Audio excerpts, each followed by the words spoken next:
Okay. So we're here with the Davenport MLS Club at Palmer. And Tyler and I were talking earlier how it's not unique, certainly, to Davenport, Arno, but man, these kids are really getting their butts kicked on campus with wanting to be all in with just developing that living principle inside of them. And then all the stuff going on around in the campuses, having to make their choices and how they navigate the scene. And so I know that there is a real, man, just almost a heartbreaking divide inside to watch what's going on around. And so certainly there were times in your career and your journey and your process of growth and learning where some SHIT was hitting the fan in some way around, and just giving that support on how to stay focused on the task at hand of growing yourself to develop as an amazing human being and chiropractor, and then how to stay charged with that vision, mission, and purpose to take it to the world, even amongst some real stressful stuff going on around. Nothing new under the sun. Nothing new under the sun. It was happening when I was at Sherman. It was happening at Palmer when I was at Sherman. It was happening everywhere in every chiropractic college throughout the world. That is the nature of human beings.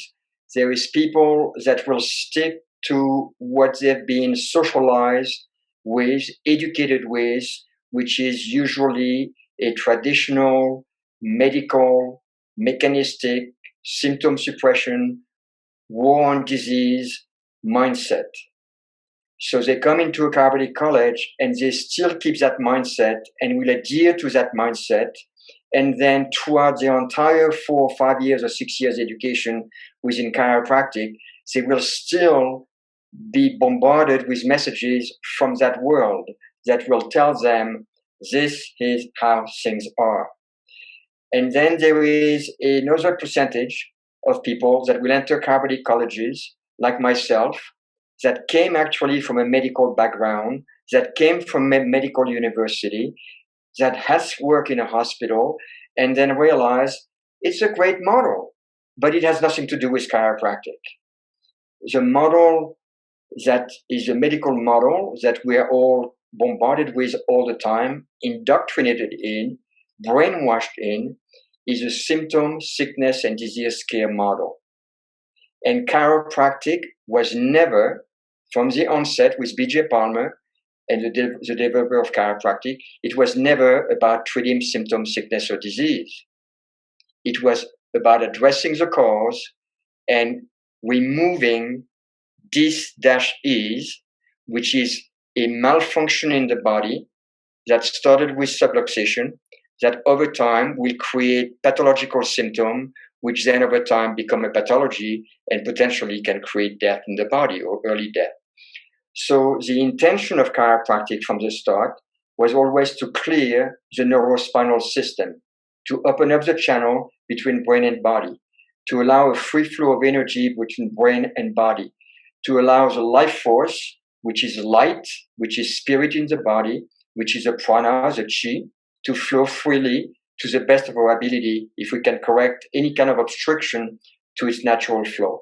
So in my view, the divide that you're experiencing on campus, the dichotomy between some chiropractic principles that are being taught and then what is being proposed to you as a student in the clinic is a schizophrenic education, because on one hand, they tell you this is what chiropractic principles are, this is what we understand, that there is a universal intelligence, that there is an innate intelligence, that there is a life force, that there is a language, that the body is intelligent, and that there is a language that the body expresses itself with, which usually is symptoms. And it's a natural way that the body communicates with ourselves so that we can change the way we conduct our life, the way that we have to heal because there is healing symptoms and so on and so forth. So what you are encountering is a schizophrenic education. And the way for you guys, if you have chosen the path of chiropractic, not of medipractic, if you have chosen the path of chiropractic, is to go deep inside and really ground yourself in the principle, in the philosophy of chiropractic at a deep level, not superficially, at a deep level. Then you're anchored. Then you have a GPS, and it will direct everything that we do. So, in my view, to the public, chiropractic will never be anything more than a natural drug, a natural aspirin, a natural fix for symptom, sickness, and disease. It will never be anything else unless and until you bring to them an understanding of the depths of the principle that guide our profession. What is health? What is the cause of health in the body? What is life? What causes life in the body? What is the difference between a human being and a corpse? What is the meaning of symptoms? What is it saying when we have a symptom? Is sickness and disease a natural phenomenon, or something that needs to be eradicated and eliminated? Is it part of life? Is there indeed a universal intelligence? You have to come to that own realization with yourself and go deep within yourself and ask yourself the question, is there indeed a universal intelligence? Not an intellectual understanding of whatever the definition is for an exam on chiropractic philosophy, but an organic knowing that you are in touch with what that is and what it is and what it represents in our lives. Is there an innate intelligence in the human body? To me, the innate intelligence is the designer, the architect, the mind, the intellect behind everything that we are. So if you only look at the eye, what kind of intelligence designed the eye? Oh, it happened by accident? I don't think so. What kind of intelligence designed this? And then manufacture it out of one cell that is invisible to the naked eye. Because we all come from that one cell. So you have to come to terms with the depths of the realization of that innate intelligence within. What is life force? Is life force some fantasy of the mind?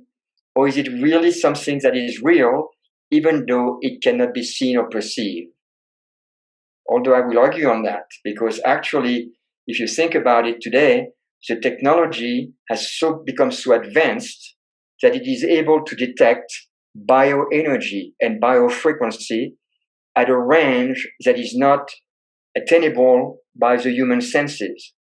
So now, with the help of technology, we can recognize that yes, indeed, there is a field of energy around the body, that there is an aura, that there is energetic bodies that come out into the spiritual body, that there is a life force flowing within human beings. So you have to come to terms with all the depths of that understanding so that you are anchored. And then the next thing that I would propose is for you to be clear as to your scope of practice. What is it that you do, and what is it that you don't do? And what is it that you don't do is as important as what is it that you do. Because what is it that you don't do, if you step into it doing it, will take you completely off course. And in no time, you will be chasing symptoms like a dancing monkey. This profession is not about chasing symptoms. This profession is not about curing disease or curing illnesses. It is about restoring the free flow of life in the body so as to let the innate wisdom of life do what it does best, whatever the outcomes are. So before I open it to question, I want to bring to your attention this reality from a business standpoint. If you step out of chiropractic college or within chiropractic college with the intention of treating people for their symptoms, sickness, and disease, with the help of chiropractic, in no time, you will go into physical therapy, nutrition, homeopathy, acupuncture, osteopathy, and everything else under the sun. And you will enter a field where you're competing with thousands and thousands and thousands of practitioners that is what they do. They treat symptoms. If, on the other hand, you stay within chiropractic and recognize that chiropractic specializes in life, health, healing, wellness, and well-being, you will become an expert in that field. You will become an expert at releasing the life force within the body. You will become an expert at knowing what makes a person healthy. What is the communality of all the healthy people throughout life? What is healing at a deep level? What is healing at a core level? What is healing at a physiological level, biological level? And then you will know that now you are unique and you are now in what I call the blue ocean rather than the red ocean. In the red ocean, you compete with everybody else for the treatment of symptom, sickness, and disease, and you narrow that field to backache and neckache. And now you're swimming with the sharks. But in the blue ocean, you are the only expert and the only person providing that service. So now, from a competitive standpoint, you have all of the advantages. So I wanted to this is what came to me through that conversation from what Wade stated about this divergence, this division on campus. That division has always been there in life. It's a yin and yang of life. So you have to choose where you stand and where you are. And in my perspective and in my experience, the most dangerous thing in life is to drive in the middle of the road. Choose a side. Are you driving as a right side driver or as a left side driver? So if you want to be a left side driver, you move to England, Australia, New Zealand, and those countries. But if you want to be a right side driver, you stay in the United States and in Europe. So you have to know where you belong. And no one has to tell you that. You have to find it for yourself. I've had people over the years that I've known in chiropractic that were in chiropractic colleges, passionate about the philosophy, but it was an escape. It wasn't real. It was an escape. And the moment they got into practice, they couldn't pull it together. So you have to know yourself. Where do you stand in yourself in relationship to those questions? And you have to answer them for yourself. So I don't have much else to say, or maybe I have a lot more to say, but I want to open to any question, and don't be shy. Don't hold back. You don't agree with something, don't hold back. Just fire up. Can you kind of expand on the idea that, we're here for a purpose and how we need to stop fighting the urge to follow that purpose and just dive into like this great gift that we're given in chiropractic? So, you just answer that. Don't fight it. In your question, it says, don't fight it. Go for it.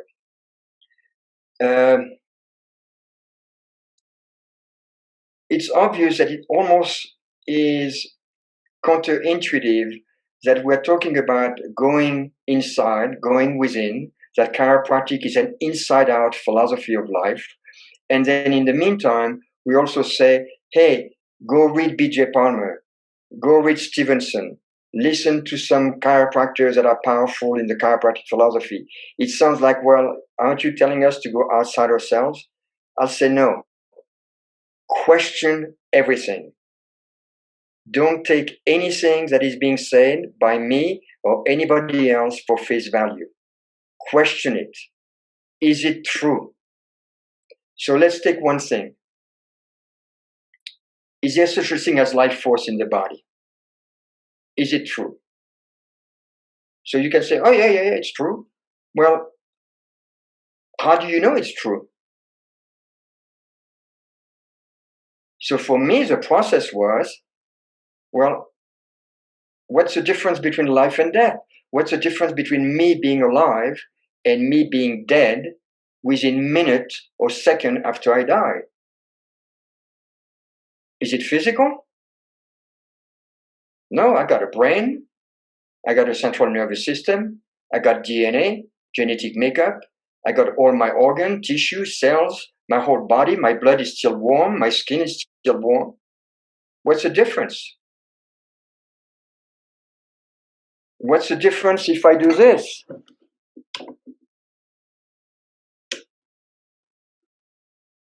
It's no different. The light, and popular expressions say the light left his body. The light came out of his body. The intangible, invisible life force has left the body. That's the difference. So in chiropractic, we go, the brain and central nervous system control the body. I've heard it 1,000 times from every platform throughout the profession, from teachers when I was in chiropractic college. Is it true? And I said, no, that's not true. Because a corpse, try to get the light so that it's not in the darkness here, because a corpse has a brain and central nervous system. So obviously the brain and central nervous system and peripheral nervous system do not control the body. It is a life force flowing through the brain and nervous system that control the body.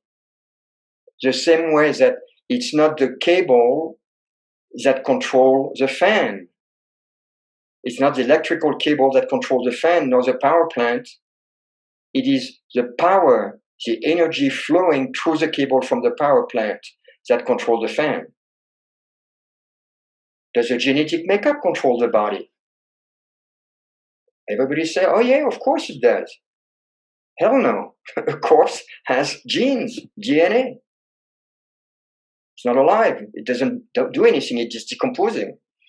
So it is a life force through the nervous system that activates the genetic makeup, either through direct input through messages or through chemical input, if it's blood cell or lymphatic cells or interstitial fluids. It controls it through chemical messengers. So ask yourself, so in going back to what you were asking, Tyler, is to go within, you got to keep asking the question and come to a place where could anybody argue with what I just said about the nervous system and the DNA?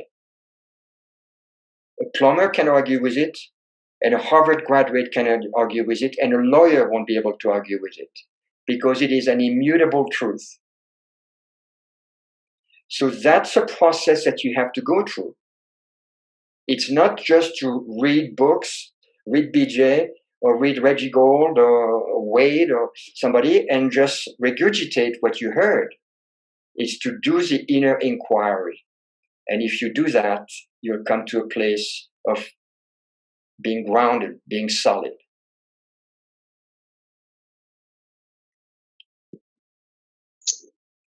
And the other thing, Tyler, that I want to say, because I was there in my early years as a student, is do not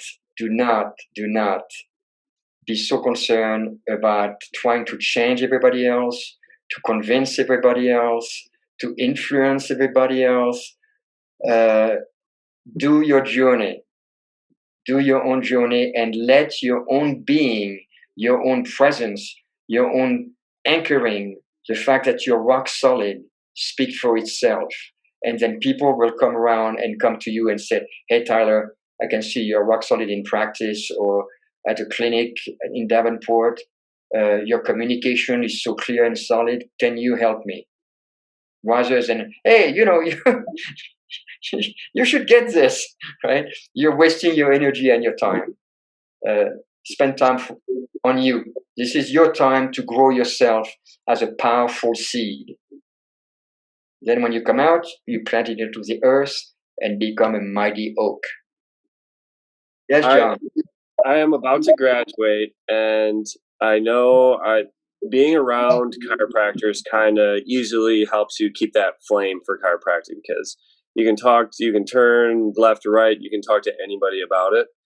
But I've noticed when I go home and I even talk to my friends about it, and they're like, kind of like shoo off the topic when when I get excited about it. Do you have any advice on creating a network and a new community with people that you can keep the flame going? Obviously, MLS, this network is amazing, but just more of a local.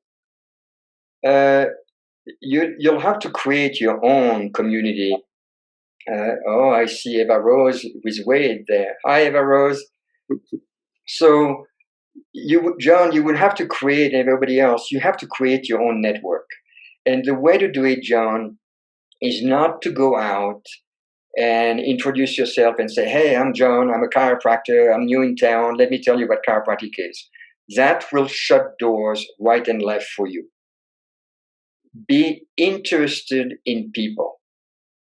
So what I suggest to you is to see yourself as a hub of a wheel that has spokes.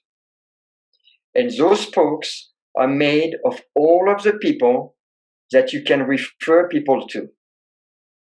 Massage therapist, osteopath, homeopath, acupuncturist, naturopath, nutritionist, physical therapist, medical doctor, maybe even ER doctor or nurses, life coaches, psychologists, and go in your community and through the network of social media, connect with those people and say, I would love to meet you. And if you have their phone number, call them. Hi, my name is John.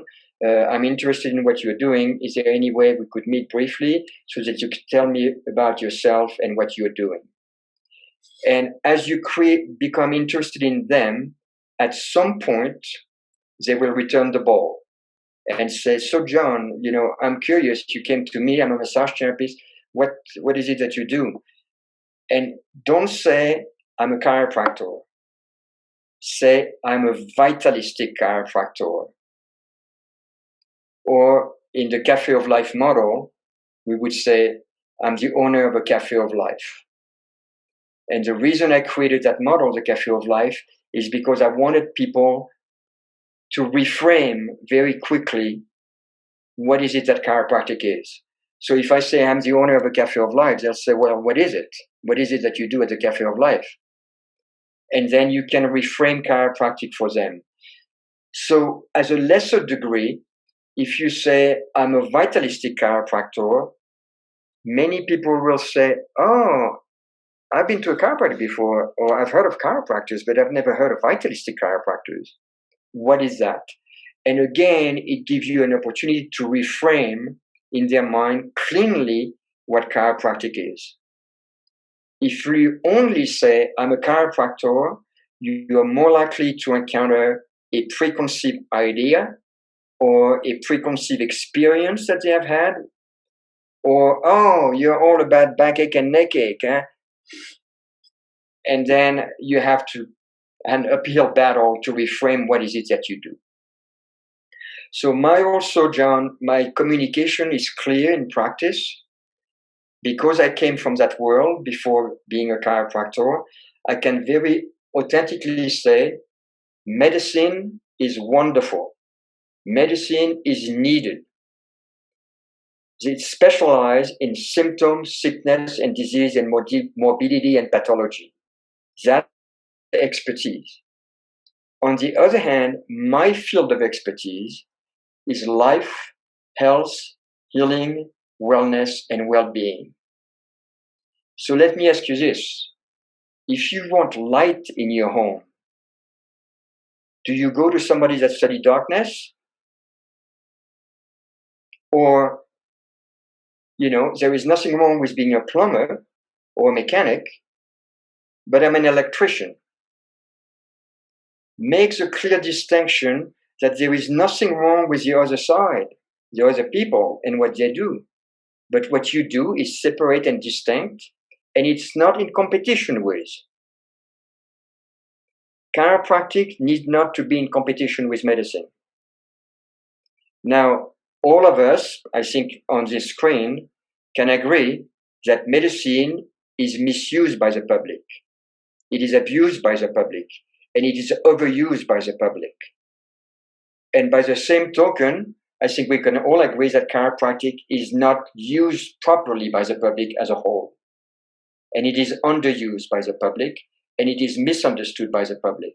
So we have a strong responsibility, and we have a big job to do in shifting that. So to go back to your question, John, about how do you create your community, that's how you're going to create your community. And then everywhere you go, in your town, the grocery store, be interested in the clerk at the supermarket. When you're done, just touch us gently on the arm or on the hand or on the shoulder. Hey, thank you so much. Good to see you. Have a good day. In an authentic way. Don't make it fake. But make yourself be seen in your community for who you are. And then people over time will be interested in you. And they'll say, that clerk at the grocery store will say, there's a guy his name is John. He comes in, he has a mustache and a little goatee, and he comes in like 2 or 3 times a week, and he's so nice. I really wonder what he does. And her girlfriend or his girlfriend will say, why don't you ask him? The other thing, John, that you can do is whenever you see somebody or hear somebody talking about some kind of distress that they're in, don't go right after them and say, hey, I'm a chiropractor. Why don't you call me? No. Say, here's my card. I overheard that you're suffering or that you're having no problem. I would love to help you. Here's my card. And walk away. It is never good, as a rule, there is exception, outside your office to start to teach chiropractic. Once they are in your office, that's a different story. Because now they're in your world, in your own environment. You have the circumstances, the context to bring them into the fold. Yeah? And my last thing, John, before I take another question, is since you're graduating and getting in practice soon, as a rule, the biggest mistake most new graduates do in practice is to want to so much bombard people with what chiropractic is. On the first visit, establish a rapport, a connection, be interested in them, hear them really well. Yet, do not deviate from what is it that you do and what is it that you don't do. The time to explain chiropractic is either if you do it via Zoom or video I recommend personally a bi-monthly talk in your office. That is not necessarily a lay lecture. We could do a 1-hour talk on symptomatology and understanding the language of the body. That is a talk that in the center of that talk, at some point organically, you will give a quick explanation as to what is it that a chiropractor do as a service. But the talk in and of itself will be an understanding of fever, of coughing, of sneezing, of cold, of flu, of diarrhea, of bladder infection, of kidney infection, of repair from a broken bone, of repair from a torn rib cage, of repair from a cut. So you give them an understanding of that because that is valuable for them to take home. Then what do you think they're going to say to their friends? I went to this guy, John, and he gave a 1-hour talk that gave me an understanding of my body and how my body talked to myself. That's really valuable. 2 weeks later, you do a talk on life force. People will go home and talk to their husband or wife and say, I never really thought of it that way. I never realized the power that animates my body. That the life force is the energy that moves a puppeteer. It's a puppeteer that moves a puppet. right? That pulls the strings. That's a life force. I never got that. Now I realize when I cut myself that yes, it healed because I'm alive, because there is a life force. The same cut on a corpse won't heal. Bingo. Now they feel they want to go back to your next talk 2 weeks later or a month later. And that's how you grow a crowd and a community in your practice.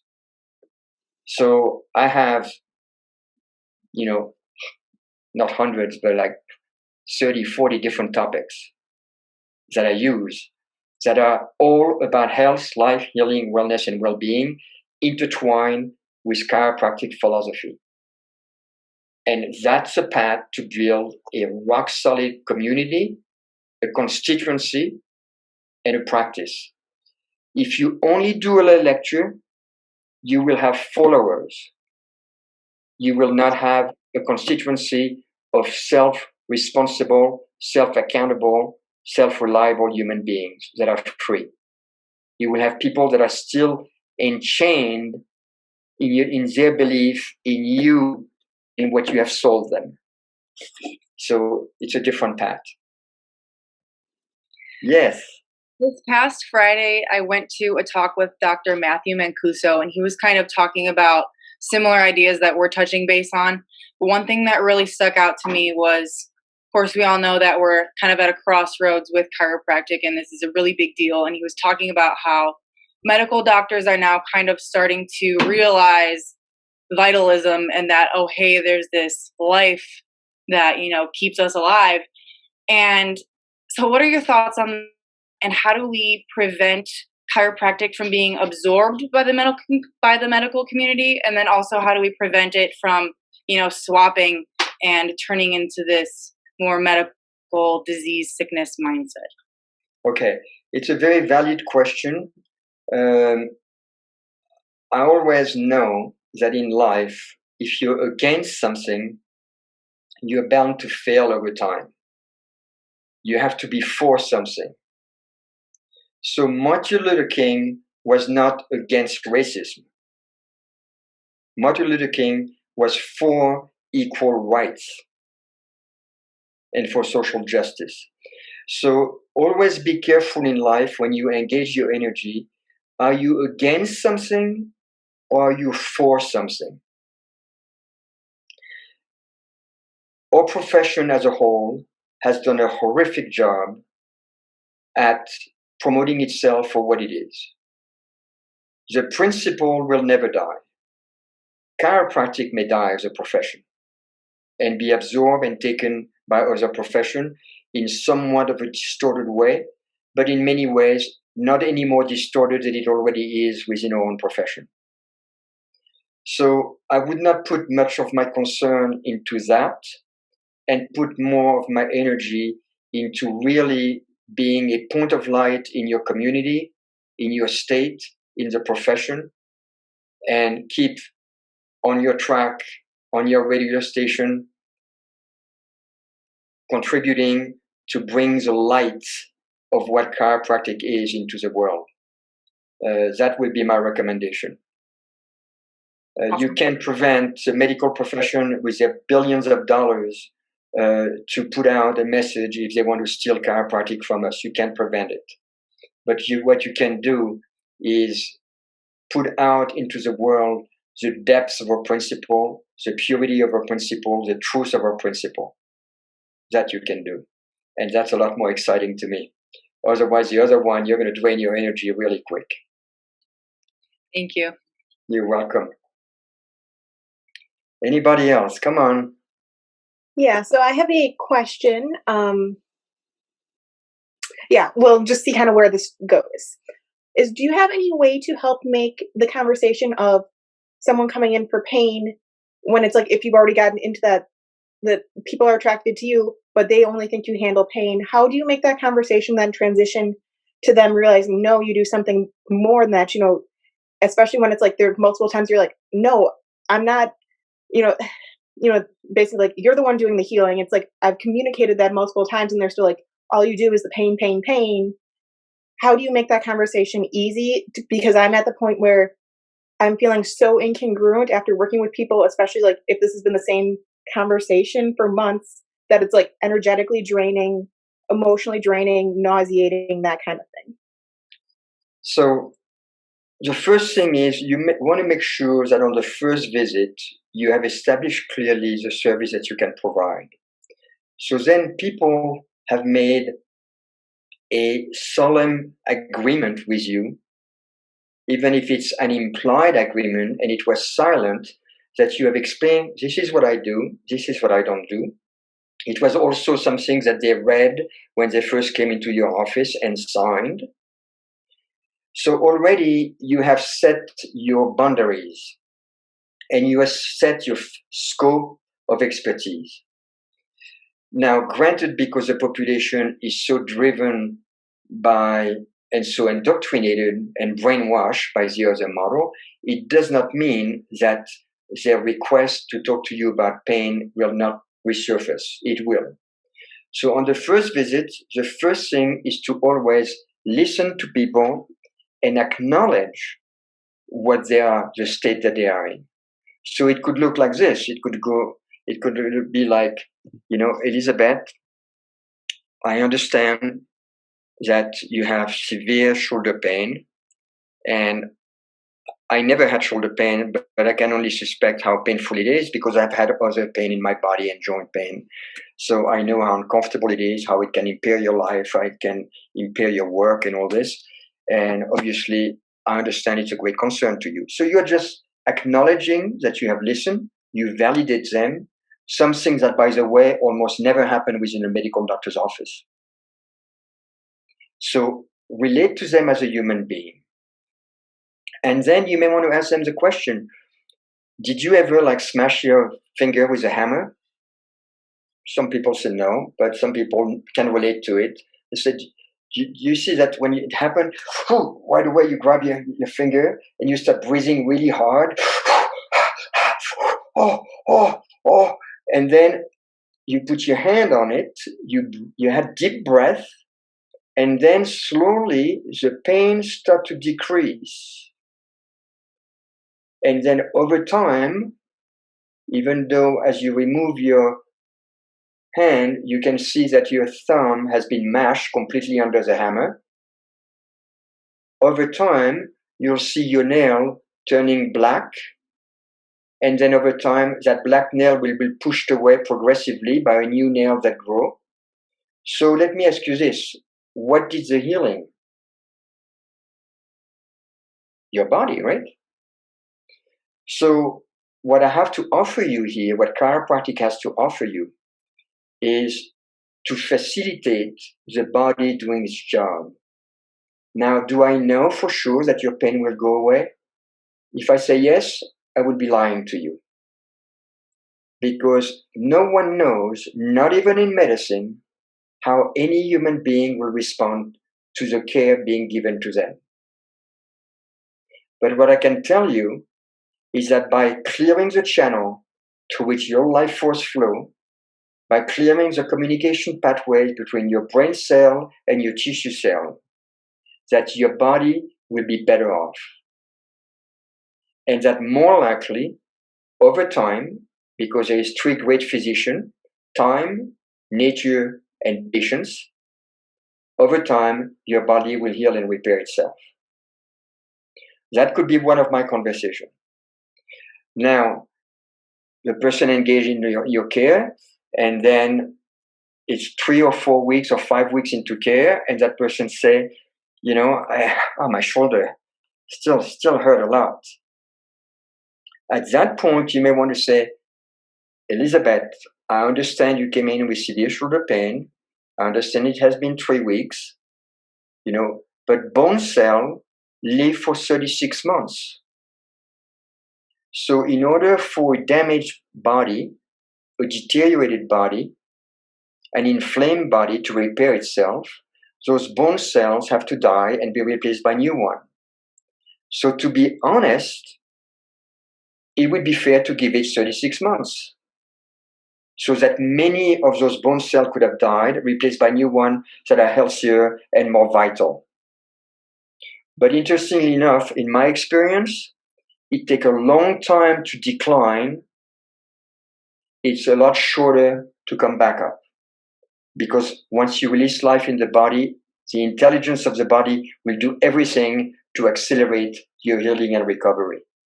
But let's give it some time. A month's time for a shoulder injury is not much at all.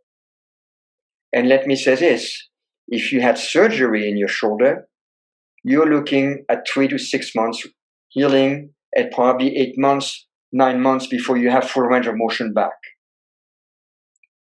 Bingo, I got it. And then you can add, have you noticed anything else that is better in your body? Oh yeah, I sleep a lot better. Oh, I notice that I'm not as tense all the time. I don't feel stressed all the time. So they may mention many other things, because when you have pain, and we all have had it, that's the only thing we can think about. But what about all the rest of the body? Now, if it's 3 months into the care, and every visit Elizabeth says, hey, I have pain here, I have pain there. This is what I say at that point. I say, Elizabeth, you've been here for about 3 months. You have come to a couple of my talks. I think you have a clear understanding of what is it that we do here. And what I would like to ask you is, can you talk to me about any pain you have after I adjust you, not before I adjust you, because it affects my objectivity in checking your spine. And that's my truth. If any one of you on this screen come to see me and walk in and say, I have a headache, or I have pain in my shoulder, I have low back pain, it will affect my objectivity in clearing your neurospinal system. It will stain my clear objectivity into, I'm just reading your system, I'm just feeling, and then that's where I'm going to clear you. So that's one way. And the second thing is, if you really cannot sustain your pain anymore, I would highly recommend that you go see someone that specializes in dealing with pain. And I can refer you to an osteopath, to a PT, to a medical doctor, to whatever. And here is their card, because you have your network of referral. And then, Elizabeth, I'll see you in 2 weeks for your appointment to get checked on a regular basis. You understand? So I'm going to give you something that is gold.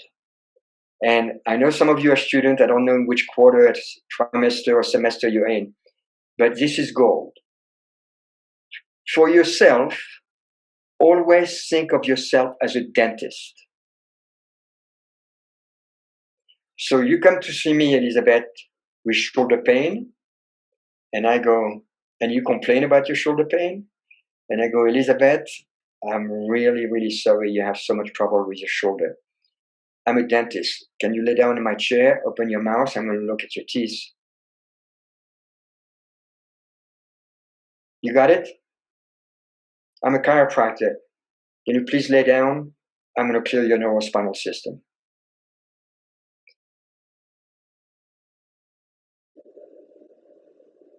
Kind of bouncing off of that concept. So aside from the conversation of pain, but then as like the practitioner, if I'm feeling uneasy about it, is it probably the aspects of it's not clear in my own field, and I'm trying to take it too personally, that I'm just not letting it all bounce off of me, kind of thing? I think you just said that really, really well, Elizabeth.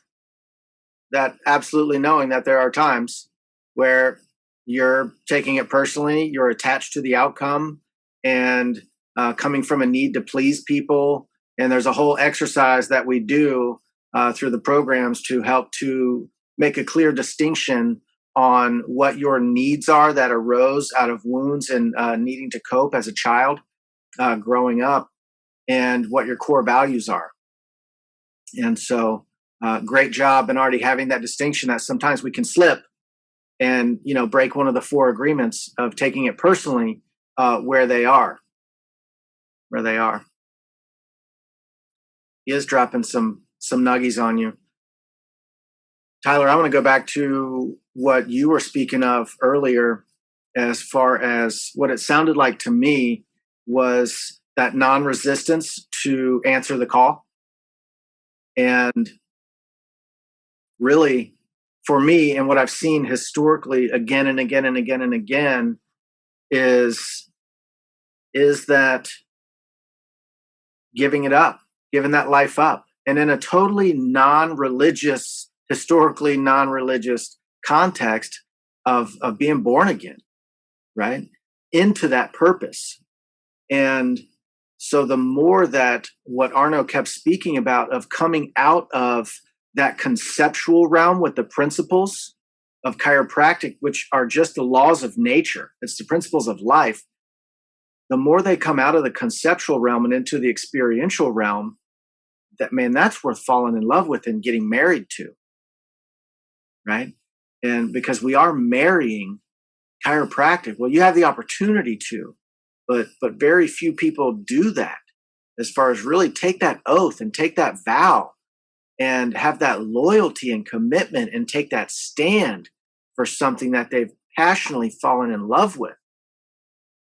At my office that you've been to, well, most people don't realize this, but if you walk out the front door of my building and you walk 20 paces across the parking lot, there's a little grove of little pine trees.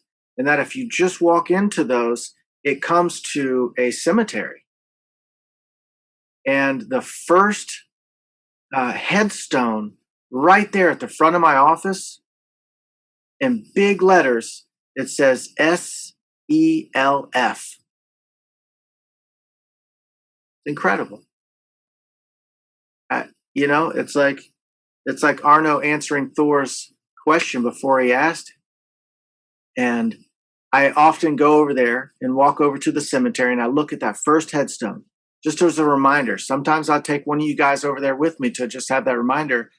We have to die to ourselves in order to have our true essence kind of arise, because that mainstream hypnosis is so deeply ingrained in us that there is that massive unlearning to actually uncover our true essence and who we are. And in our true essence, we can have that deep, profound connection to a principle that's greater. I loved his analogy.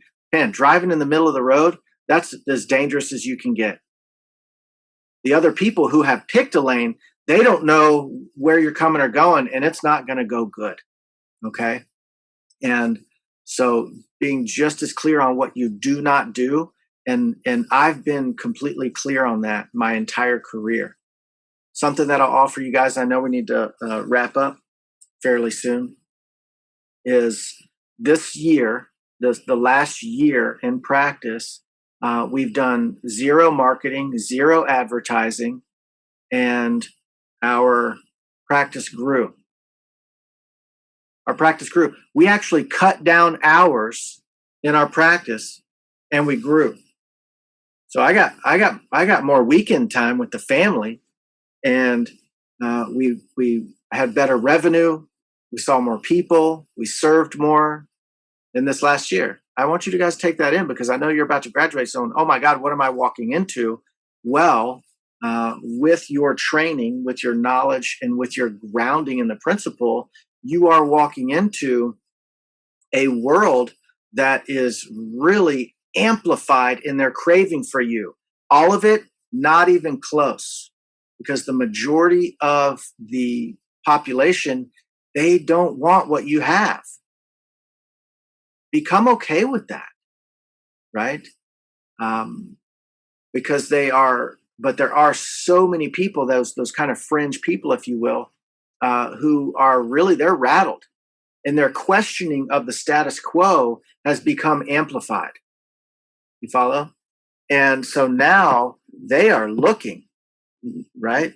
They are looking for something to anchor to, because it's so clear that the current system that they've been swallowed up in their whole life is an absolute failure and contradiction in and of itself. So I echo what Arno was saying is don't get out there and try to convince everybody the truth that you now know. even the people who are going to call you very quickly to solicit your service for help for them, I encourage you, give them months to years to understand a fraction of what you understand, right? And so you just keep banging the gong and tooting the horn for what you do. Do it really, really well. And there are lots of people out there that are craving it. And, a lot of them venture into chiropractic because somehow they knew in the essence that there is a principle here that is pure and true and perfect. And what they've found out there is just another therapeutic office, and have kind of gotten discouraged about that. But once they hear about you, it's going to be really, really relieving. Any other questions on your heart and mind? I have a question. I was just curious. So what's a good way to explain to people, like, if they were to ask you, what do you do? Like, and you were to tell them, I'm a vitalistic chiropractor. Sure. How would you make a clear distinction to them without it, being too confusing? Yeah. So let's back up to that. So Arno's intention with Cafe of Life, right, is because everybody's got the preconceived notion, right? They know what you do. They know who you are. Now that could be really good. Oh my God, I love chiropractors. I hear it all the time. I have no idea how we keep saying the numbers or percentage of people who receive care are what they are. I'm just a chiropractic loving magnet because everybody who I run into loves chiropractic apparently, right? And everybody either has one or wants one or gets it or whatnot. So I don't understand the numbers. I am in the chiropractic mecca though. So that was the intention behind Cafe of Life. Well, what is that? Well, I serve the exceptional chiropractic experience. Really? Right?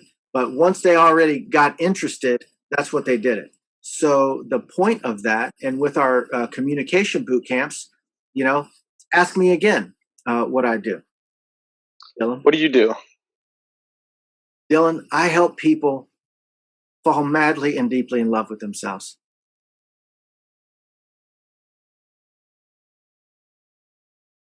Yeah, that's all you need. No. It's not. No, how do you do that, Wade? Thank you. Arno still here? Yeah. Good. Yeah. The internet went down for some reason. So the question would be, how do you do that, Wade? Exactly, because you're at the party, someone introduces you, inevitably it's going to have, what do you do? Now it might be something like that. I help people have so much peace with who they are. And it's inevitably going to come out. Well, wow, how do you do that? Well, I help men, women, and children, right, balance their body, balance their mind, and have so much more ease and less stress in their body and in their life. Now, what are you going to ask me now? Right? This is just a conversation because tell me more. Okay, tell me more. Yeah. Right? Well, we have something called a Cafe of Life. And we are filled with a passionate team of vitalistic chiropractors and staff members that serve the exceptional chiropractic experience. But you've already bypassed, right? And that was the intention with the model that Arno brought forth that allowed a very special artist and passionate human being like yourself to actually go to a different part in their brain and in their mind that can bypass the hypnosis so that there's actually a dialogue, right? And so it is. I say the first thing, and it's hush. Let them ask. Tell me more. Really, how do you do that? And now there is an opening, and we're not going to pull the shotgun of neurophysiology. And that's what echoing Arno, you must carry a low-grade taser in your pocket or attach it to your ankle. And every time you start talking about efferent, afferent pathways and neurotransmitters to lay people in public, make sure it shocks you on the ankle. 100%. you can stop that because you're so smart, right? And you've known all the stuff. And the rub is that you are borrowing $250,000 to supposedly become the best diagnosticians and clinicians that you can possibly be.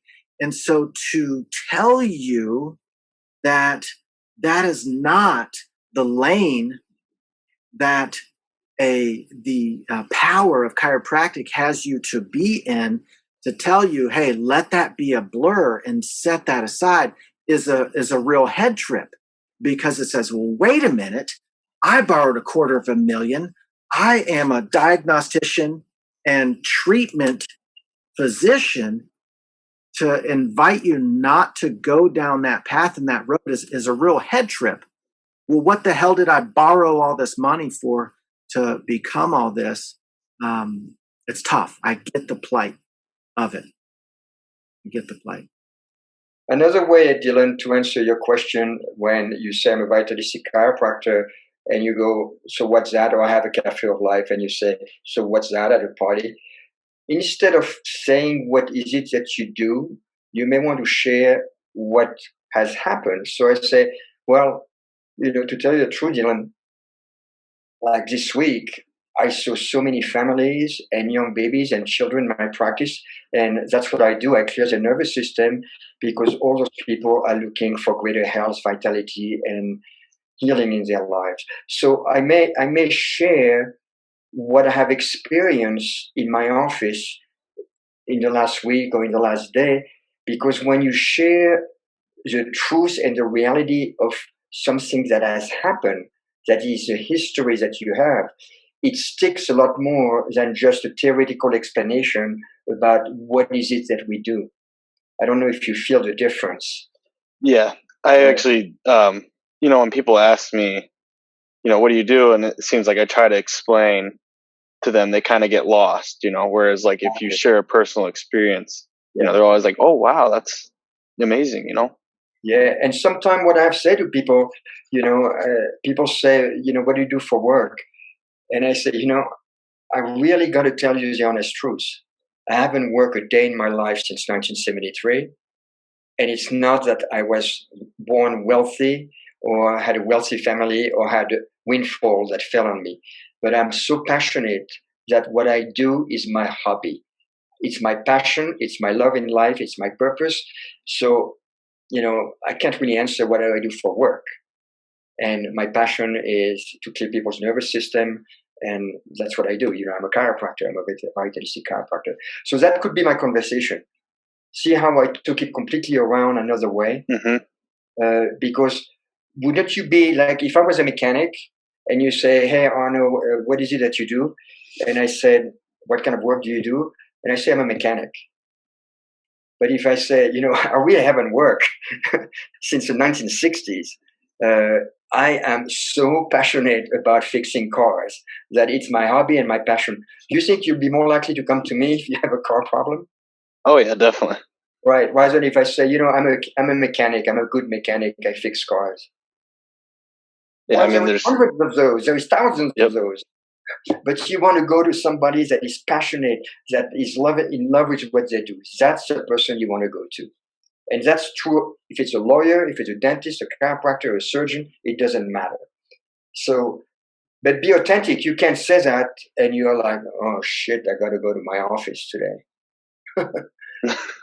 No, don't do it because you heard it. Do it if it's authentic for you. If you're in love with what you do.